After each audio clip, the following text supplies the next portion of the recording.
Pensando sobre algo a dividir com os irmãos, me veio à mente uma noção que, para mim, é muito curiosa. Quando eu tinha pensado pela primeira vez nela, ela não era tão clara. Mas a cada vez que o tempo passa, mais eu percebo que de fato é assim. A marca do pecado, irmãos, contaminou não só a nossa vida individual, como contaminou a gente enquanto coletividade, a gente enquanto sociedade. E aí, cidades também pecam, irmãos. E com isso eu quero dizer, cidades às vezes elas se demonstram muito arrogantes, muito soberbas. Se você olhar a escritura, você vai ver os profetas proferindo de fato condenações para cidades. Tiro e Sidom são duas que me vêm à mente. E eles dizendo, vocês se elevaram, vocês se acham muito, e Deus então dá uma palavra de juízo dizendo que iriam as derrubar. Da mesma forma, as pessoas dizem de Nazaré. Lembra? Quando descobrem que Jesus vinha de Nazaré, as pessoas dizem, Nazaré? Tem alguma coisa boa que pode vir de Nazaré? O que eu quero dizer? Uma cidade, por ser pequena, menosprezada. Uma cidade, por ser grande, cosmopolita, louvada. E nisso tudo a gente percebe as marcas do pecado. Por que eu estou falando disso? Meus irmãos, eu não sou de São Paulo. Não nasci em São Paulo. Eu sou de Natal, no Rio Grande do Norte. Eu venho de um local que é tido como um local super afastado. Pequeno, distante. A gente podia perguntar, né, tem alguma coisa boa que pode vir de Natal? E eu falo isso porque vocês estão do lado de São Paulo, né? 2 horas eu levei para chegar até aqui. E de repente São Paulo que mobiliza essa atenção toda e meio que pode fazer com que os irmãos vivam à sombra, né? A 4ª maior cidade do mundo, a cidade mais rica da América Latina. Pensando sobre isso, eu queria compartilhar um texto com você nessa noite. Pensando que a gente está no aniversário, eu queria convidar você a abrir a sua Bíblia no livro de Atos. Livro dos Atos dos Apóstolos, que também poderia ser traduzido como Atos do Espírito Santo de Deus através dos apóstolos. A gente vai no capítulo 11. Atos 11, a gente vai ler a partir do versículo 19.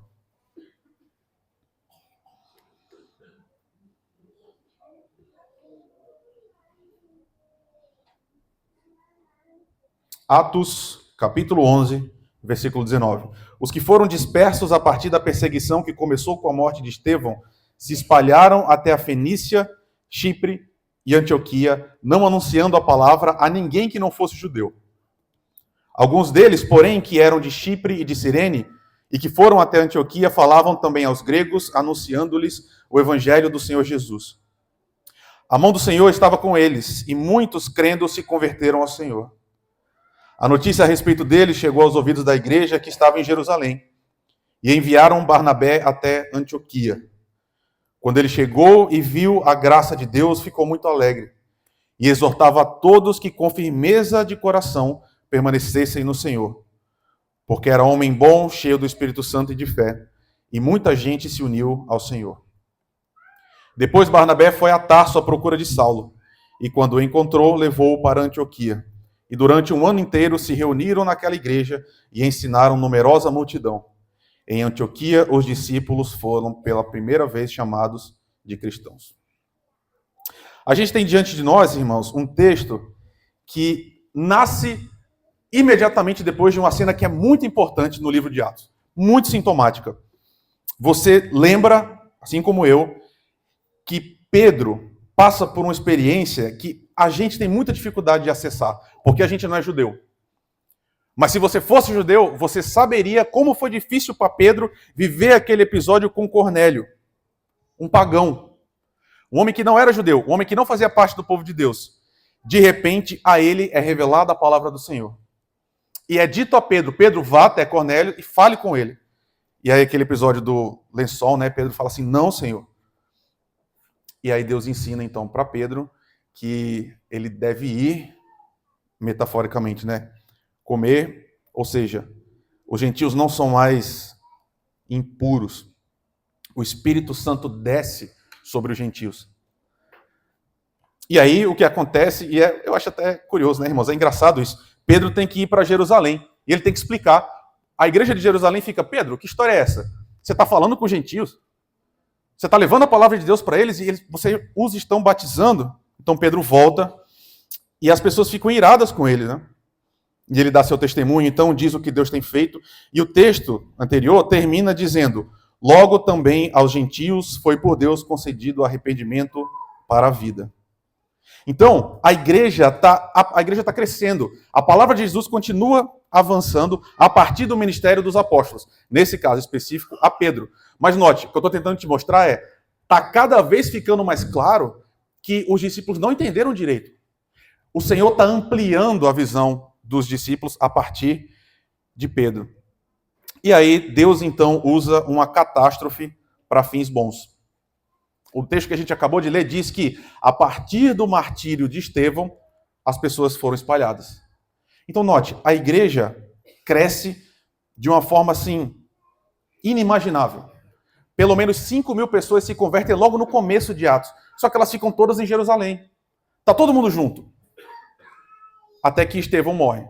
Quando Estevão morre, os discípulos são, então, espalhados.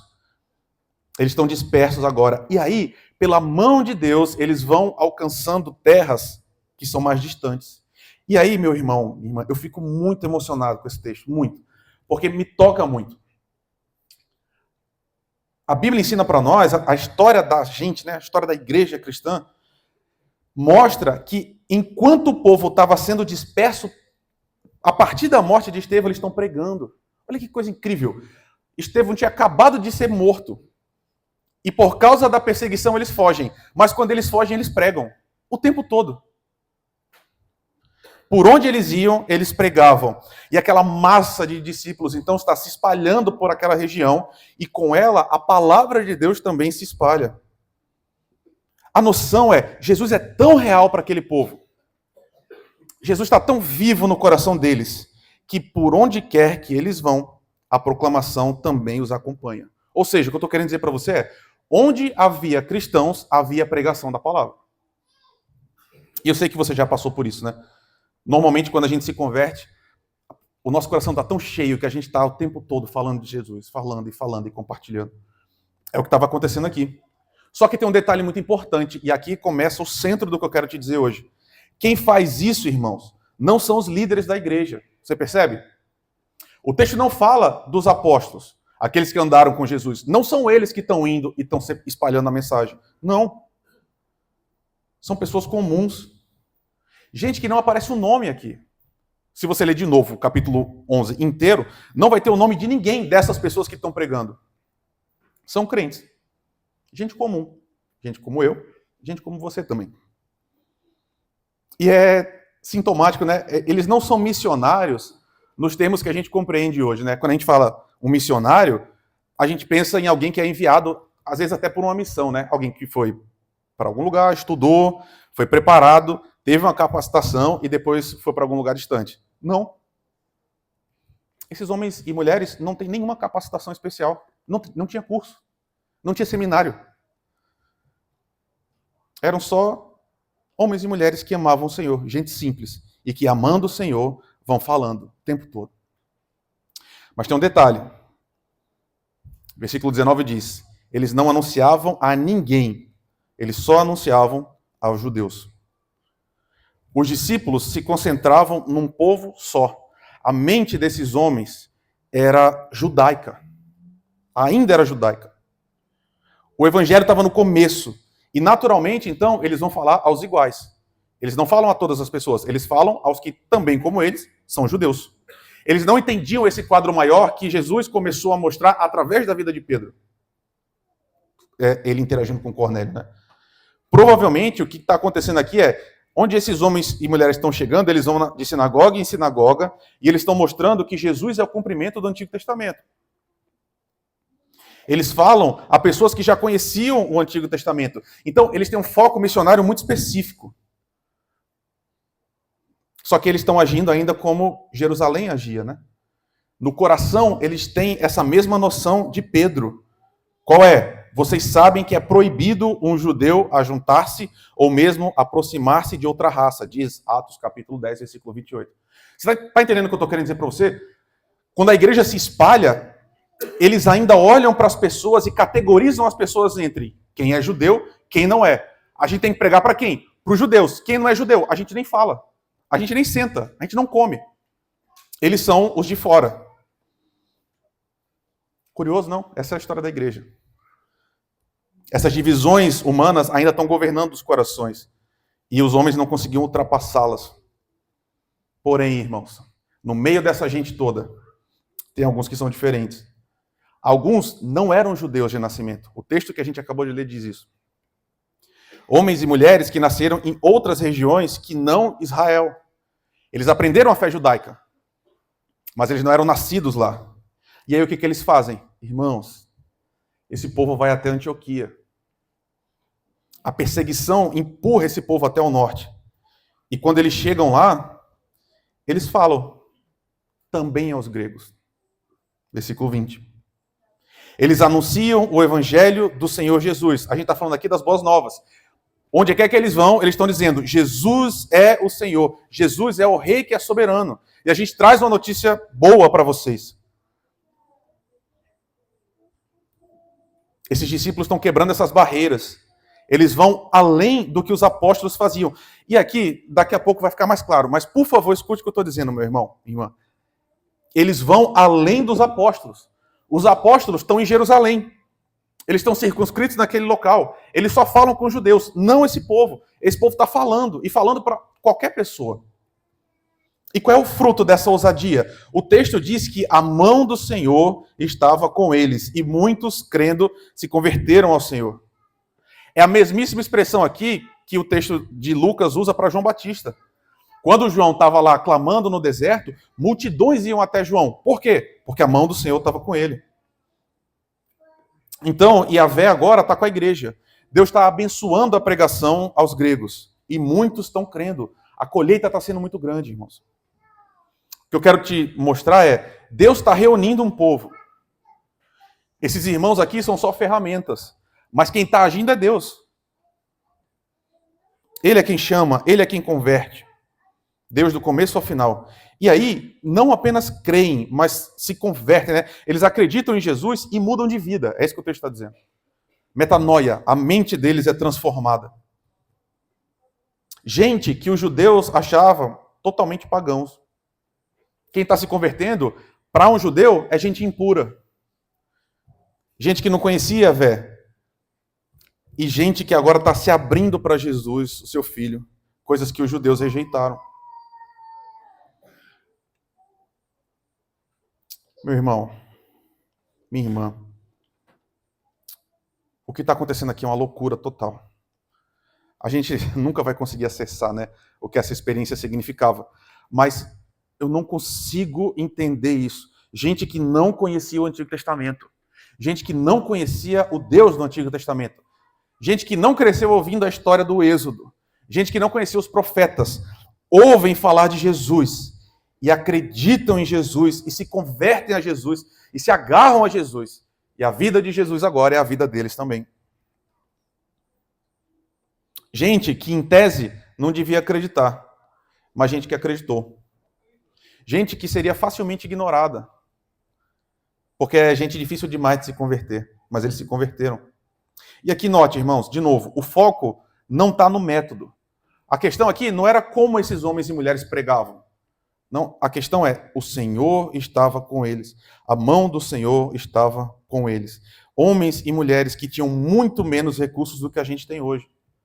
Gente que não era articulada, gente que não tinha microfone, gente que não tinha internet, falando, e multidões se convertendo ao Senhor. Por isso que Lucas coloca uma ênfase tão grande no Espírito Santo. O Espírito Santo está sempre operando a partir disso. O dono da missão é o Senhor. E aí o que acontece em sequência é impressionante. As notícias de que os gregos estão se convertendo vão até Jerusalém. Agora os apóstolos sabem o que está acontecendo. Eles ouvem, Deus está se movendo, as pessoas estão pregando e os gentios estão acreditando. E eles não sabem como lidar com aquilo. O que eles fazem? Eles enviam Barnabé. Falam, Barnabé, vai lá, olha. E quando Barnabé chega, ele vê o que o Senhor está fazendo. E o texto diz que o seu coração é tomado de alegria. Barnabé vê que a palavra de Deus chegou a todo mundo. E é incrível, irmãos, como essa noção missionária dominava os cristãos. Barnabé, ele não trata com indiferença. O que eu quero dizer para você é, quando esse homem chega e vê o que ele está fazendo, o seu coração é preenchido de uma alegria imensa. Por quê? O povo está ouvindo Jesus. As pessoas estão se convertendo a Jesus. Estão abandonando seus pecados. Estão tendo uma vida nova. E ele olha e ele fica maravilhado. Por quê? Porque o reino de Deus está chegando. Então, esse homem, a partir dessa visão, ele consola, ele anima. Ele vai cuidando daquele novo rebanho de Deus. E aí, provavelmente por causa desse crescimento gigantesco, né, Barnabé precisa de ajuda. E aí, Saulo, então, é enviado até ele, e eles chegam a Antioquia, e eles passam um ano lá ensinando a igreja. E o texto termina dizendo que numerosa multidão se reunia naquela igreja. O trabalho de missionários, irmãos, anônimos. Gente que teve a ousadia de quebrar os paradigmas e de falar para pessoas que, em tese, não deviam ouvir, né? E isso resultou numa igreja que é enorme, de gente salva, gente que se arrependeu, gente que se submete ao Senhor, gente que renasceu, que viveu de novo. Sabe, talvez não tenha ficado claro para você o que eu estou querendo falar e por que a gente está tratando disso apesar desse texto. Deixa eu te falar muito abertamente com você, meu irmão, irmã. Quando eu fui para o seminário, e eu fiz o seminário em Campinas, quando eu dizia que eu era de Natal, a maior parte das pessoas reagia com brincadeira. Tirando onda, sabe? Você veio lá de Natal? Você veio de jegue? Eu ficava perguntando. E qual era a noção, né? Poxa, finalmente você veio para um lugar grande, sabe? Era essa a ideia. Você vem de lá? Não, agora você finalmente chegou num local em que vale a pena viver. Algum lugar onde as coisas acontecem. E aí, irmãos, o mundo opera desse jeito. O mundo opera a partir do que aparece. E aí vocês estão aqui, nessa igreja, a 150 quilômetros de algumas igrejas que tem o quê? 5 mil membros? 6 mil membros? Uma igreja que vai gente famosa, igreja que aparece no YouTube e fica gigantesca. A gente olha para isso e olha para a gente mesmo e às vezes se é pequena. Sabe? Eu venho de um lugar assim, longe. Não acontece nada lá. São Paulo não. São Paulo as coisas acontecem. Aqui não. O que eu estou querendo mostrar para você é, olha para cá. Jerusalém era o centro. Em Jerusalém era onde as coisas aconteciam. Jerusalém era a igreja de verdade. Jerusalém era a igreja rica, era a igreja famosa. E o que acontece? O Senhor dispersa as pessoas a partir de Jerusalém. E eles vão caminhando para cada vez mais lugares. E enquanto eles vão, o reino está indo com eles. Meu irmão, minha irmã, quem levou a igreja à frente não foram os apóstolos. É claro que eles tiveram um papel fundamental, é óbvio, eu não estou negando isso. Tanto que o texto vai dizer que João, Tiago e Pedro, se não me falha a memória, são as colunas da igreja. Né? O trabalho dos apóstolos é muito importante. Mas quem de fato levou a palavra do Senhor até os confins da terra não foram os apóstolos. Foi gente comum. Gente que não aparece o nome aqui. Gente como a gente. E a partir dessas pessoas que colocam o seu coração no Senhor, as vidas assim, daquela multidão que não ouviria falar do Senhor são profundamente transformadas. E gente é salva. Por que eu estou dizendo isso para você? Sabe, eu não sei como é a sua própria visão de si mesmo. Talvez, para as pessoas que estão da cidade grande, olhem para cá como um desnível. Olhem de cima para baixo. Mas, meus irmãos, você já parou para pensar com calma que quem avalia de fato o nosso trabalho é o Senhor que enxerga todas as coisas? Sabe, não importa, no fim das contas, o tamanho da nossa igreja, o tamanho do nosso ministério, nossa força, nossa relevância no país. O que importa é ouvir dele, servo bom e fiel. Você foi fiel no pouco, agora você vai vir e vai entrar no muito. Venha e celebre comigo. Sabe, o que eu estou querendo te mostrar nessa noite é, meu irmão, o Senhor ama tanto a igreja de vocês. Tanto, o Senhor ama tanto essa igreja. Sabe por quê? Porque aqui tem gente que é fiel ao Senhor. E gente que está levando a palavra do Senhor para essa cidade. Essa cidade ouve falar de Jesus a partir de vocês. E talvez vocês nunca vão lá no Supremo Concílio e vai falar, e o presidente da IPB vai te ouvir, mas quem te ouve é o Rei do Universo. Quem enxerga o trabalho de vocês, meus irmãos, é o Senhor da igreja, aquele que morreu para reunir esse povo que precisa ouvir. Aqui nessa cidade tem gente que precisa ouvir que Jesus Cristo é a solução para todos os nossos problemas. Gente que está com a vida destruída, gente que está com a vida desgraçada, como a minha era. Eu estou aqui hoje porque teve alguém que foi falar comigo, lá em Natal. Natal, uma cidade que não importa. Não importa, Natal, cidade pequena. Mas lá a palavra do Senhor chegou. A partir de quem? Gente simples, gente como a gente, que vai levando essa palavra de Deus até o fim. Eu não sei se você está entendendo o que eu quero te dizer, mas o que eu estou tentando fazer é animar você, meu irmão, minha irmã. 84 anos, esse tipo de coisa sempre me comove. Sabe por quê? Porque em 84 anos acontece muita coisa. Teve momentos, imagino eu, que foram muito difíceis. Muito. Teve momentos em que a coisa pareceu que ia desandar. Que ia acabar, que ia fechar. E hoje, vocês estão aqui comemorando essa marca, por quê? Porque o Senhor da igreja tem sustentado vocês, meus irmãos, desde a abertura até hoje. E como é que ele faz isso? A partir de gente simples. Gente que quando partir e for ter o velório, não vai sair na Globo. Não vai ter multidão, não vai ter luta oficial na cidade. Mas gente que o Senhor da igreja conhece e chama pelo nome. De novo, né? Talvez as grandes mentes da igreja presbiteriana do Brasil não sabem seu nome. E nunca vão saber. Mas o Senhor Jesus sabe o seu nome. E sabendo o seu nome, ele vê o seu trabalho, meu irmão. Tem uma música que eu ia até falar com o Paulo para a gente tocar, mas, enfim, passou batido. É uma história de um porteiro. Sabe os reinos antigos?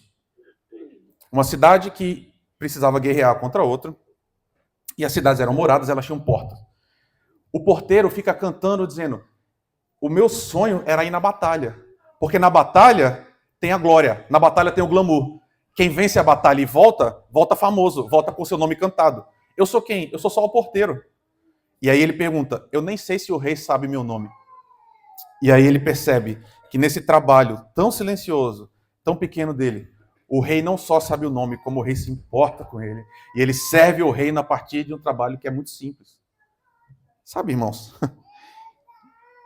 Quem somos nós, né? Na fila do pão. Quem que é a gente? Quer dizer, eu não sei se você é uma pessoa muito importante, tá? Pode até ser que aqui entre nós tem pessoas muito importantes.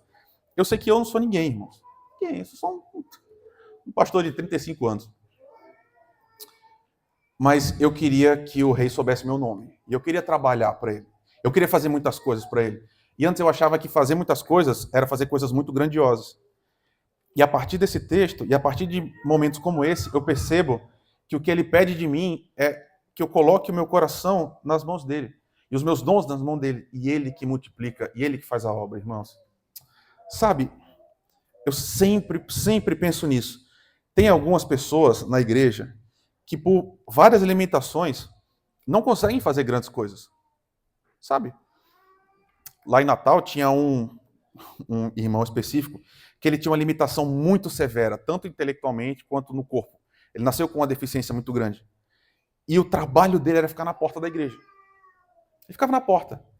E o que ele fazia era tentar receber as pessoas da melhor forma possível. E eu sempre penso nisso, irmãos. Porque eu sou pastor, eu falo e as pessoas me escutam, vocês estão aqui me ouvindo. E às vezes parece que o que eu faço é muito importante, né? Assim que eu ocupo um local de muito destaque. Mas sabe, irmãos, quem conhece e quem sonda os corações, no fim das contas, vê além disso, irmãos. Porque eu posso estar aqui enganando vocês, não posso? Eu posso estar aqui só falando para que você goste de mim, falando para ganhar dinheiro, falando para ser famoso. Eu posso. E aquele irmão que só ficava na porta, ele pode fazer aquilo com todo o coração que ele tem, colocando toda a sua alma naquilo. E o Senhor está vendo. Ele que vê, ele que enxerga os corações. No fim, o que eu estou querendo dizer? Meus irmãos, por favor, não desanimem. Continuem seguindo em frente. Continuem colocando os corações de vocês na missão, que é proclamar o reino de Deus aqui onde vocês estão. Pouco importa quem está vendo, quem não está. Pouco importa quem sabe o nome dessa igreja, quantos membros tem. Não importa isso, continuem sendo fiéis. Porque o Senhor Jesus Cristo, que está aqui hoje, Ele vê o trabalho de vocês, Ele conhece o coração de vocês, Ele está capacitando vocês a compartilhar essa palavra, irmãos. E pessoas estão sendo transformadas, pessoas estão tendo a vida mudada por causa do trabalho de vocês. Então, queridos, a gente não sabe o que vai acontecer daqui para frente, né? A gente não sabe o que Deus tem para a igreja de vocês. A gente não sabe. Mas a gente sabe de uma coisa. Vocês chegaram até aqui porque o Senhor os tomou pela mão. E os tem preservado, e os tem guardado. E a minha oração é que quando vocês, daqui para frente, olharem para si mesmos, que não seja com essa comparação boba que a gente gosta de fazer, né? A gente gosta de ficar querendo ver quem é maior, quem é menor. Os apóstolos fizeram isso. O desejo do meu coração é que Jesus Cristo seja tão vivo para você, que Ele seja tão grande, que Ele seja tão apaixonante, que Ele seja tão... assim, que Ele seja o centro da sua vida a tal ponto que a sua vida seja falar sobre Ele. E em falando sobre Ele, que outras pessoas conheçam o seu Jesus, que mudou a sua vida e que possam ter a vida mudada também, irmãos. O meu desejo, minha oração é que o Espírito Santo inunde a igreja de vocês, queridos. Que vocês sejam revestidos do poder que é dele, para que a missão que é dele vá sendo levada em frente. E citando essa mesma banda, né, em outra música, uma das coisas que eles oram é e que o meu nome morra com o meu corpo. E eu gosto muito dessa ideia. A gente gosta de Calvino, né? E com razão. Eu não sei se você sabe disso. Quando Calvino morreu, em Genebra, ele fez questão de que o túmulo dele não fosse identificado. A gente não sabe o direito daqui que Calvino está enterrado. Por quê? Porque, irmãos, ele não queria peregrinação, sabe? Ele não queria que um dia você saísse daqui para ir em Genebra e vá lá ver, vamos ver onde é que Calvino morreu e ir lá, porque o nome dele não importa. A vida dele não importa. O que importa? Jesus Cristo, o Senhor da igreja, o Rei dos reis, o Senhor dos senhores, a brilhante estrela da manhã, a raiz de Davi, o alfa, o ômega, o princípio, o meio e o fim, irmãos. Ele é o importante, sempre ele, a glória é dele, a honra é dele, o lugar é dele, a casa é dele, a igreja é dele, meus irmãos. Que você seja profundamente cheio do Senhor. Que essa igreja, de fato, irmãos, caminhe olhando para Jesus Cristo, que é o autor, que é o consumador da nossa fé. Que vocês vão sempre em frente, irmãos. Muito obrigado por compartilhar esse momento conosco, muito mesmo. E muito obrigado por estarem sendo a igreja de Jesus aqui. Que o Senhor continue enchendo vocês de habilidade de capacitação, queridos. Quero mostrar uma última coisa. Olha aí no texto, se você ainda está com ele aberto. O versículo 26, que é onde o texto termina. E quando o encontrou, levou para Antioquia. E durante um ano inteiro se reuniram naquela igreja e ensinaram numerosa multidão. E olha que coisa incrível. Em Antioquia, os discípulos foram pela primeira vez chamados de cristãos. Nesse momento, e por causa desses missionários anônimos, gente que a gente não conhece, a igreja ficou tão grande que lá todos os outros rótulos caíram por terra. Não tinha mais judeu, nem gentio. Não tinha mais nordestino, sei lá, pessoa do sul. Todos agora eram chamados de cristãos. Todos eram pequenos cristos, porque todos agora perderam suas identidades e assumiram a identidade de um só, aquele homem nazareno, que morreu e que ressuscitou por nós. Que esse seja a nossa vida sempre, irmão, a nossa prática sempre. Que Deus te abençoe profundamente, queridos.